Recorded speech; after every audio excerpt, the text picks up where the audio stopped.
शांताकारं भुजगशयनं पद्मनाभं सुरेशं विश्वाधारं गगनसदृशं मेघवर्णं शुभांगं लक्ष्मीकान्तं कमलनयनं योगिभिर्ध्यानगम्यं वंदे विष्णु भवैरं सर्वलोकैकनाथं। बोलो श्री विष्णु भगवान की जय। चातुर्मास मातम 5वां अध्याय। ब्रह्मा जी कहते हैं, महामते, प्राचीन त्रेता युग में पैजवन नाम का एक प्रसिद्ध शूद्र था जो धर्म में लगा हुआ भगवान विष्णु और ब्राह्मणों का पूजक था। वह न्यायपूर्वक धर्म का उपार्जन करता तथा शांत भाव से रहता था। सभी लोग उससे प्रेम करते थे। वह सत्यवादी और विवेकशील था। उसकी स्त्री समान कुल में उत्पन्न, धर्मपूर्वक विवाहित और शुभ आचरण वाली पतिव्रता थी। वह भी सदा देवताओं और ब्राह्मणों के हित में लगी रहती थी। महात्मा पैजवन को पूर्व पुण्य के प्रभाव से धन की प्राप्ति हुई। वह सदा सुजनों के द्वारा स्वदेश और प्रदेश में व्यापार करता था। अपने और दूसरों के धन से भी वह व्यापार करता था। इस प्रकार धर्म पर दृष्टि रखने वाले उस पैजवन को नाना प्रकार का प्रचुर धन मिला। उसके 2 पुत्र हुए। वे दोनों ही पिता की सेवा में लगे रहते थे। वे धन आदि का अभिमान बिल्कुल नहीं करते थे। वे अपने धर्मयुक्त आचरण से शोभा पाते थे।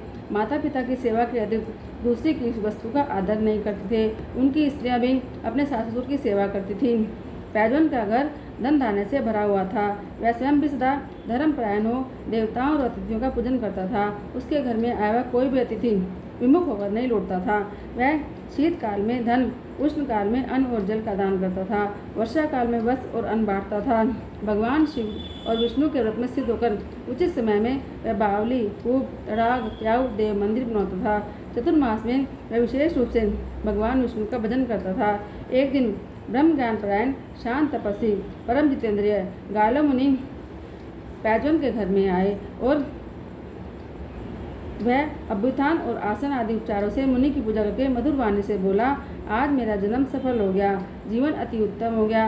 आज मेरा धर्म आचरण भी सार्थक हुआ।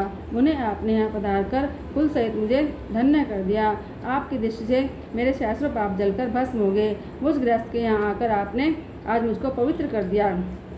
उस शूद्र की भक्ति से गालो मुनि बहुत प्रसन्न हुए।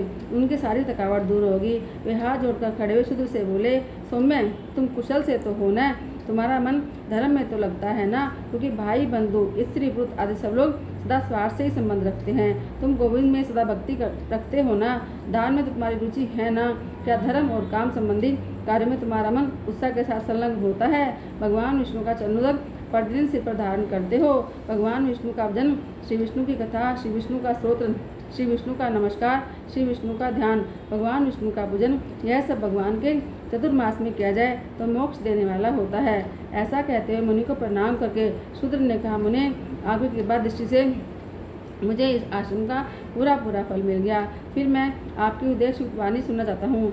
आपके आगमन का क्या प्रयोजन है? तब गालो जी ने उस धर्मात्मा शूद्र से कहा कि इधर तीर्थ यात्रा में लगे मुझे कई मास बीत गए। अब चतुर्मास आ गया है। अपने अपने आश्रम को जाऊंगा।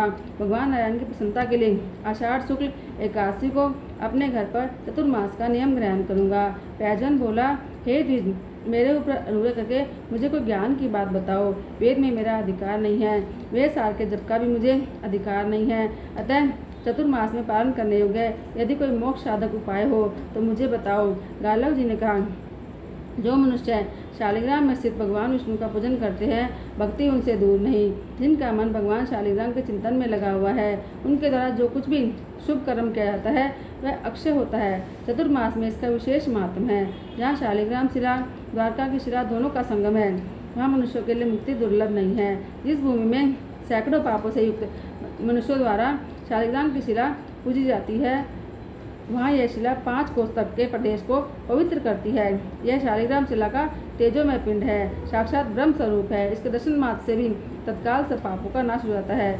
महाशुद्र, शालिग्राम शिला की उपस्थिति से सब तीर्थ और देव मंदिर पवित्र हो जाते हैं। समस्त नदियाँ तीर्थत्व को प्राप्त होती हैं।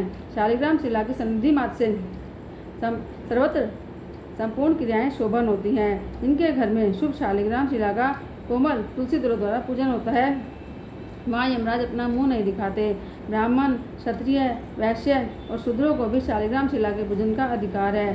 शूद्र ने पूछा, ब्राह्मण, आप वेद वेताओं में श्रेष्ठ हैं। सुना जाता है कि स्त्री और शूद्र को शालिग्राम शिला के पूजन का अधिकार नहीं है। अतः मेरे जैसा मनुष्य किस प्रकार शालिग्राम शिला का पूजन करे? गालव जी ने कहा, मानद शूद्रों में केवल असत सुत के लिए शालिग्राम शिला का निषेध है। स्त्रियों में भी जो पतिव्रता नहीं है उनके लिए निषेध है। तो शालिग्राम शिला के ऊपर चढ़ाई हुई माला अपने मस्तक पर धारण करता है, उसके शास्त्रों पाप तत्काल नष्ट हो जाते हैं। जो शालिग्राम शिला के आगे दीप दान करते हैं उनका कभी यमपुर में निवास नहीं होता। जो शालिग्राम में व्याप्त भगवान विष्णु की मनोहर पुष्प द्वारा पूजा करते हैं और जो भगवान विष्णु के शयन काल में यानी चतुर्मास में शालिग्राम शिला को पंचामृत से स्नान कराते हैं, वे मनुष्य संसार बंधन में कभी नहीं पड़ते। मुक्ति के तो वे अधिकारी ही हैं। मुक्ति के आदि कारण निर्मल शालिग्रामगत श्रीहरि को अपने हृदय में स्थापित करके जो प्रतिदिन भक्तिपूर्वक उनका चिंतन करता है वह मोक्ष का भागी होता है। जो सब समय में विशेषतः चतुर्मास में भगवान शालिग्राम के ऊपर तुलसी दल की माला चढ़ाता है वह संपूर्ण कामनाओं को प्राप्त कर लेता है। तुलसी देवी भगवान विष्णु को सदा ही प्रिय है। शालिग्राम महाविष्णु के स्वरूप है और तुलसी देवी साक्षात लक्ष्मी है। इसलिए चंदन चर्चित सुगंधित जल से तुलसी मंजरी सहित शालिग्राम शिलारूप श्रीहरि को नहलाकर जो तुलसी की मंजरों से उनका पूजन करता है वह संपूर्ण कामनाओं को पाता है।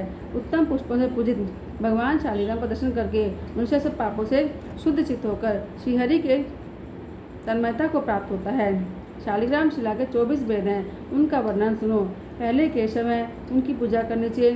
दूसरे मधुसूदन, तीसरे संकर्षण, चौथे दामोदर, पाँचवें वासुदेव, छठे प्रद्युम्न, सातवें विष्णु, आठवें माधव, नवें अनंत मूर्ति, 10वें पुरुषोत्तम, 11वें अधोक्षज, 12वें जनार्दन, 13वें गोविंद, 14वें त्रिविक्रम, 15वें श्रीधर, 16वें ऋषिकेश, 17वें नरसिंह, 18वें विश्वयोनि, 19वें वामन, 20वें नारायण, 21वें पुंडरीकाक्ष, 22वें उपेंद्र, 23वें हरि, 24वें श्री कृष्ण कहे गए हैं। ये 24 मूर्तियाँ 24 एकादशियों के समान होती हैं।